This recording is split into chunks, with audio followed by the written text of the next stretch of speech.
Ahead on Early Birds, it's a first-place showdown in the Sunshine State. We'll get you ready and do what no defender dares, go one-on-one with Drake London. Plus, we'll dive deep with Mr. 100 himself and how the Dogs will deal without Brock Bowers. We'll get Jenk's take. That and more on Early Birds. Grab a cup of your favorite Joe and let's talk Falcons football on Early Birds, presented by Mercedes-Benz. Good morning and welcome into Early Birds. He's DJ, I'm Justin and Shock. Anytime you're playing for first place is a good thing, right? Let's go. First place sounds good. Even after everything that's happened to start this season and where we've been the last few weeks, we still got a chance to be in first place, so I love that. That's what's on the line tomorrow afternoon. Falcons and Buccaneers. Let's get things started with the opening drive. Games at 1 o'clock. You can see it here on Fox 5. And one thing everybody agrees cannot happen, those late game self-inflicted errors. And DJ, they had to take timeouts last week because of confusion, rushed plays leading to turnovers. That plagued them against Washington. Why and what do you do? Yeah, that's one of the things that you talk about, things that happen in game. There are 3 or 4 plays in the game that can be the outcome or determining factor. Those are the things you have to clean up. Now, the effort plays, you're going to get those. You're going to have some bad plays and good plays. But the procedural things that happen in a ball game are the things that hurt you throughout. And those are the ways you find a way to lose ball games. And the Falcons, it definitely hurt them last week. They have to find a way to clean up those situational parts of the game. Arthur Smith says what happened last week shouldn't, and he thinks won't, happen again. The operational thing, they're all 3 different. So you identify them, you fix them. But I'm not going to sit here and say that, like, recently biased that run around like this is some huge problem and whatever. Like, it shouldn't happen. We got to fix them. If something continues to happen, obviously things, you got to change things up. As we continue on the opening drive, how about a little hat tip for the Falcons defense, DJ? Room to improve, sure. They got to get the ball, yeah. But they're really living up to the billing that we talked about in the offseason. They have, and all the people we talked about that came over in free agency, all the things with Ryan Nielsen and what he was going to do to get this defense better, you're starting to see those things show up. And over the past few years, we've seen this team, or this defense in particular, be a bottom of the league defense, 30, 31 in every category. Now we're top 15 in a lot of categories. This is a defense that's putting a lot of pressure on opposing offenses, and we get these guys playing at a lower level, gives you a chance to win ball games, and that's what you love. Now, Jesse Bates says there's one big thing the defense still needs to do better. Something that we've been preaching is just separating from the pack and creating turnovers. That's the biggest thing right now, is us creating turnovers and giving our offense the ball, giving them multiple opportunities to go and put points on the board. And as we wrap up the opening drive, like we said, first place on the line tomorrow in Tampa. Division is very much up for grabs, and a road win against the current top team could go a long way, DJ. Yeah, a road win, period, would go a long way. The Falcons have not done a good job playing on the road this season. Their 2 losses have been on the road. Obviously, the one over in London against the Jaguars, that's considered a road game. But you go on the road and you win in a division foe's place, that makes it everything feel better, especially against Tampa, a team who is always playing pretty well. This will be a highlight game to go get it done. And a team that's been playing pretty well so far this season, that's for sure, in the Bucs. Up and down. Welcome into Early Birds alongside DJ Shockley. I'm Justin Felder. Let's pick that up on the Buccaneers. We weren't really sure what they were going to look like with Baker Mayfield at quarterback. Hasn't been perfect. Last week, an example, but he's had some good moments. He has, and he's been the guy that's had to throw it around more because they haven't run the football. This is a team that usually leans on the run game a lot. Their run stats are down. This is a team that's depending on Baker Mayfield to make plays, and they still got that dude named Mike Evans on the outside who's making tons of plays for him. Yeah, a lot of good skill players on that offense, as always. Well, this morning, I'll let you know, DJ walked in saying, yo ho, it's a film room life for me. Buccaneers? Oh, Pirates, okay. Buccaneers. All right. Yo, Go warm up yo, the towel. yeah.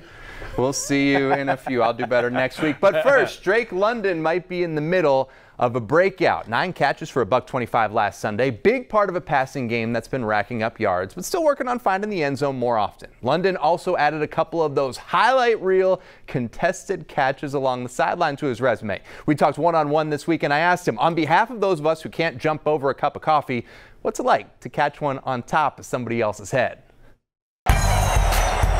Ritter going to take the shot, and this is London. Did he catch it?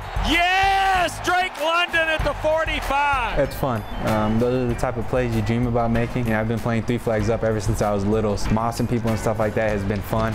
How much does your basketball history play into it? It's just body positioning, understanding where he might jump or where he might be at his highest point. Basketball has helped me a lot. London, who makes an incredible double catch. You're coming off a career-high game in yards, in catches, coming off the best two-game stretch of your career. How do you describe what your game is right now? It's decent. It's pretty good. You got a lot more to go, and I think I could get a lot more out of me and for this team. I'm surprised to hear decent, pretty good after what you were just able to do. Why do you say that? Nothing's ever good enough. I think you'll see that from the outside world as well. I just go with the mindset out there that nothing is ever enough, and I got to keep on striving for greatness. You guys sitting at 3-3 right now. Coach Smith said the offense has made a lot of strides. Defense has made strides in just about every single category out there. Where do you feel this team is right now? Right over the hill. We've been right there, and we all feel it, and we're all getting frustrated that we're that close. So I think it's a time to just get over the hump and stop being on this roller coaster right now. And I mean, I hear that from a lot of guys. You feel like you guys are, like you said, right on the edge of getting to the top of that hill. What's that like to see the light, to see the top, and maybe not get there as quick as y'all like? I mean, it sucks. It's terrible. It's not something you want to feel, really. You want to just be able to, once you see it, you want to be able to go grab it, you know? I think we're going to, this week is the week. I've asked you a bunch of times about Dez. You've said, you know, you've got his back, full confidence, support him all the way through. I want to ask you something a little different. What's something that the average Falcons fan doesn't know about Dez that they should?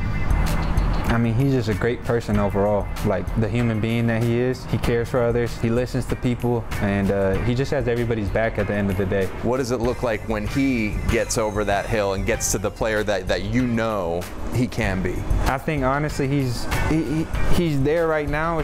We have to help him to get to that point. Keep it going. Keep it going. Once he gets there, I mean, it's just going to be lights out. I think it's going to be really, really special for Atlanta, the Falcons organization, and him in general. I think he's going to take off even more. It's time to get some game intel from Shock. You're invited into the film room. So cut the lights and let's get started. So we were just talking about all the situations of a ball game the Falcons have to do better in, and you're talking about winning certain downs or having the right plays that come in at the right time. Here's a play from last ball game that I want to talk about. The Falcons have to do a better job of understanding the situation of the game, but also doing a good job of understanding where guys are coming from and also how to get these guys to happen the right way. So here's a play here that you like to see. What's going to happen is they're going to bring Bijan Robinson down in motion. They're going to bring him down in motion, and he's going to run an option route. Now, he has the option to break inside or outside, depending on coverage. Now, when the ball is snapped, you're going to see what the Washington Commanders do. They come down, make it look like it's man coverage here. This makes you think it's man coverage with this guy on the outside. With him standing here, you think he has man coverage on Drake London, but he actually going to play zone coverage. So when it comes out, the quarterback and the receiver have to be on the same page to understand exactly what's going on. So as the play gets snapped, you're going to watch him go into zone coverage.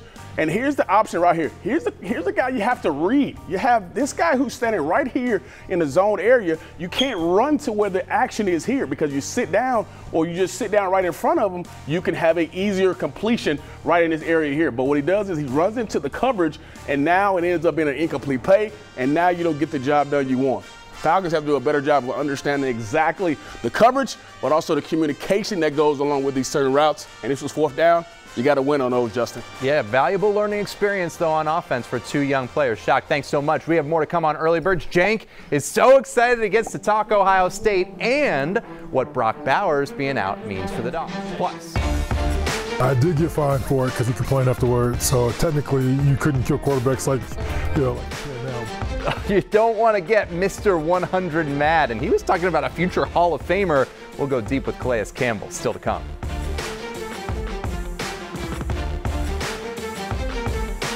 Falcons fans, score a touchdown with low tire prices at Mavis Tires and Brakes, the official tire retailer of the Atlanta Falcons. Visit MavisTire.com to find a store near you. You're watching Early Birds, presented by Mercedes-Benz. The best, nothing. And sponsored by the Georgia Lottery. Today could be the day. Truest, when you start with care, you get a different kind of bank. And the Home Depot, how doers get more done. More Early Birds coming back at you.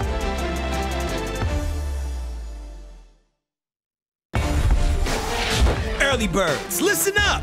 It's not Saturday without some college football talk. Brought to you by Zaxby's. Indescribably good chicken fingers and wings. Here's Justin Felder. Welcome back into Early Birds. We welcome in former Falcons and Ohio State wide receiver Michael Jenkins. Good news, bad news. Good news, we're going to talk Ohio State. Okay. Bad news, we did let DJ and our producer Luke pick some video and sound for the Ohio State-Penn State matchup. So is that cool with you?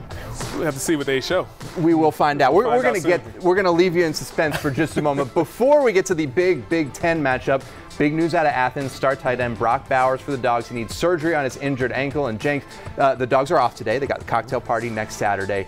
Bowers had great success against the Gators. How big a deal is this for Georgia? It's huge. I mean, to lose a guy with this type of production, it's tough. You just can't go in and replace this type of guy. Right. But obviously, Kirby and his staff have done a great job of recruiting. You've done a great job of bringing in guys that are eventually going to have to replace them anyway. So it's just time for these guys to step up. And the answer is ultimately, we'll see. But do you think this offense can continue to do what they've been doing even without maybe their best player? I think so. Obviously, you're going to miss what he can do on the field because when he gets the ball in his hand, he's just special. Right. But you still got guys like Delp obviously will come in and fill in. McConkey's still out there. You still got great backs. You still got Carson Beck who's playing at a high level. So they can still keep that offense rolling. Jenk, great point. First guy you mentioned, Oscar Delp, West Forsyth High alum. Kirby Smart was asked about him. Yeah, he's not in a bigger role. He's in the same role he was in, which is to help our team. I don't believe that for 1 second that he's in a bigger role. You know, the plays that you design, guys, I think y'all think of them as Brock plays. There are a lot of positions that can be in those spots. Oscar Delp's got to do what he's always done, is play as hard as he can and play winning football. All right, so the Dogs have the day off. They got Florida in Jacksonville next Saturday. Let's move to the ACC. Right now they've got 3 teams ranked in the top 20. 2 of them meeting tonight at 7:30, Florida State and Duke. And Jenk, this is a pretty good one, both perfect in conference play so far. What are you thinking about this matchup? Big matchup, especially for Duke. You know, they've already beat some big teams, already. And now you get the quarterback Leonard back, and they really can run the ball effectively. So can Florida State stop their run game? So people are kind of expecting Florida State to win this one, but I want to see what Duke can really do. Interesting. Yeah, Florida State, they had that big win to start the year, one of several big tests ahead for the Seminoles. All right, game of the day, Penn State against your Ohio State Buckeyes. Big rivalry in college football. You have any good memories of playing in this one? You know, I think some people will see if they go to my social media. I post a little old school post about me playing well against Penn State. So I love playing Penn State, big time matchup, and it's really just an exciting rivalry. And they're looking to, with Coach Franklin, get his first win at Ohio State. So, all right, so this is the part where we let DJ and our producer Luke pick some video. Let's roll it. Throws the out, pattern intercepted, look out, the Midas. He's got room, only Krenzel to get it. He goes by Krenzel and the Midas is gone. Touchdown Penn State. Jank, I had no control over that. I'm a bystander, man. So what do you think? I'm sorry to bring this back up. What do you think about this matchup? Do your Buckeyes get a little revenge for us playing this video? I think they'll do well. Obviously, Penn State's coming in, they're playing well. They got a young quarterback. It's kind of his first test on the road in a hostile environment. So kind of excited to see what he does. But I think my Buckeyes come out on top. All right, Ryan Day says that he's seen some growth out of his quarterback, Kyle McCord. You're trying to build the confidence up, and you're trying to, challenge, everybody, but certainly, Kyle to grow in certain areas, and he's responded well to that. All right, we got to send it now over. I'm sorry, I'm hearing from the booth. We got one more piece of video to roll here. Here's Fox 5's Luke Hetrick, Jenk. My main man, Michael Jenkins. It's your favorite producer, my brother. Look, I don't have to wear shades if I'm going to throw some. I know you guys up in Columbus are a little bit sensitive right now. Ryan Day got rabbit ears, didn't really like what Lou Holtz had to say. I don't think he's going to be too fond of this. Listen up here, Jank. Buckeyes, confirmed soft. You hear that? Soft. Penn State, by 1 billion, Jank. 1 billion. We are. We out. Your response. I got 3-4 more hours? Yeah. Can we get to noon today already? Yeah, I'll give you Luke's address. It's going to show up at your door. We appreciate it. We got a Penn State fan in the booth and Ohio State legend right here. One of them is going to have a really great noon that game today on Fox and Shock. What do you think? Jake, I got one more thing for you before you go. I got to show you something that's really nice that Luke gave me. He said this will be something you wear next week. Oh my gosh! That's all he said. Coming from all angles. What is going on? Jake, I'm just asking: is this shirt gonna be all right or no? I can't wear that. All right, fellas, appreciate it. Should be a good game today for sure. All right, this year going deep, we're asking Falcons players to tell us the inside story of one of their favorite plays in their career. Calais Campbell got his 100th career sack last Sunday, and one of his favorite plays comes from all the way back in 2009. One of his earliest sacks that came against a Hall of Fame QB. He explains in this week's Going Deep.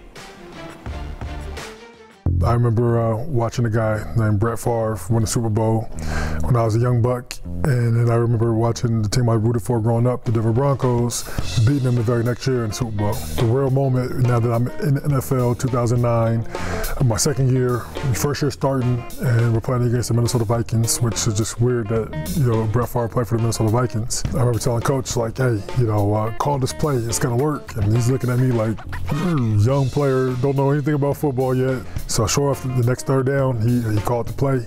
And, I was like, I got to make it work now. And I can't ask for the play. And he calls it and not make it work. So I was super motivated. Down 15.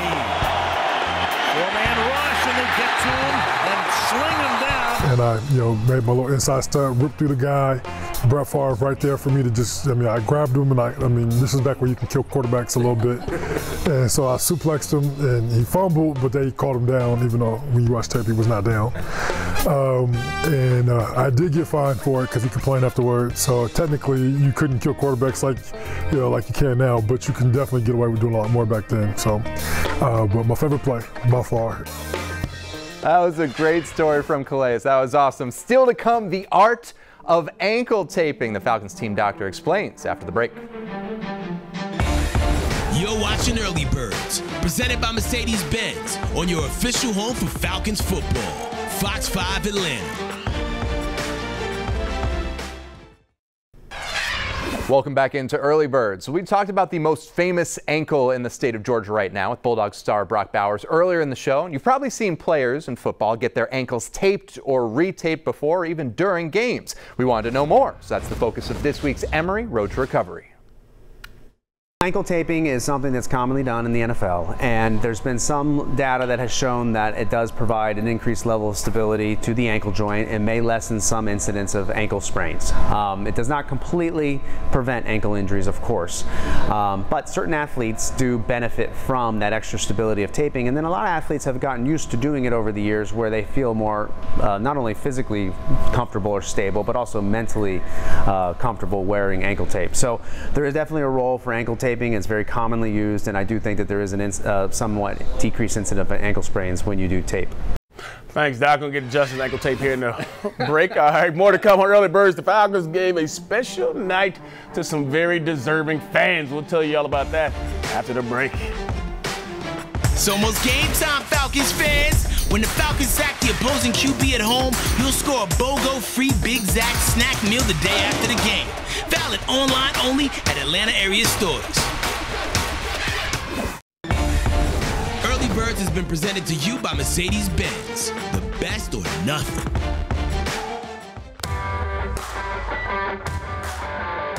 Hey Falcons fans, score a touchdown with low tire prices at Mavis Tires and Brakes, the official tire retailer of the Atlanta Falcons. Visit MavisTire.com to find a store near you.